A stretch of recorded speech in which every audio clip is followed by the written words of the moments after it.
આ પહેલો એવો કાર્યક્રમ છે કે જનરલી એકેડેમિક્સમાં યુનિવર્સિટી કે કોલેજ કે સ્કૂલવાળા એકેડેમિક્સમાં દેખાડવા માટે કાર્યક્રમ કરતા હોય અને ઓન પેપર દેખાડવા માટે પતાવી લેવાનો હોય એમાંનો નહોતો. અને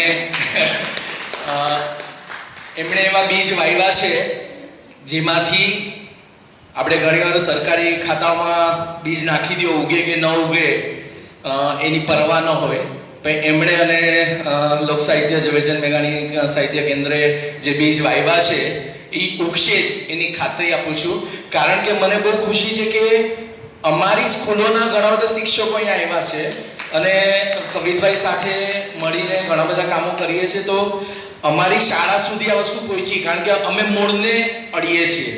કારણ કે અત્યારના સાહિત્યની વાતો તો ઘણી બધી થાય છે પણ એ એક લેવલના માણસો સુધી કે એક ઉંમરના માણસો સુધી પહોંચીએ છીએ. ને અમે જ્યારે મૂળને પકડીએ છીએ, અમે માતૃભાષાને પકડીએ છીએ તો અમે મૂળમાં જ આ વાવવા માંગીએ છીએ. અને અમારી 70 જેટલી શાળામાંથી એટલીસ્ટ 5 શાળાના શિક્ષકો તો અહીંયા આવ્યા છે અને અહીંયા જ બેઠા બેઠા અમે આ કાર્યને આગળ વધારવા માટેનું એક વોટ્સઅપનું ગ્રુપ પણ બનાવી લીધું કે 1 વર્ષની અંદર અમારે ઘણી બધી વસ્તુ આને રિલેટેડ આગળ વધે. ઘણા બધા કાર્યો તો થઈ જ રહ્યા છે. આ બીજને અમે હકીકતથી ઉગે એવું કાર્ય કરવા માંગીએ છીએ અને એના માટે દર્શનાબેન આપનો બધાનો સહકાર જરૂરી છે અને આવા જ ઉગી નીકળે એવા કાર્ય કરતા રહીએ. કારણ કે સાહિત્ય તો જ ટકશે જો ભાષા ટકશે અને ભાષા તો જ ટકશે જો શાળાઓ ટકશે.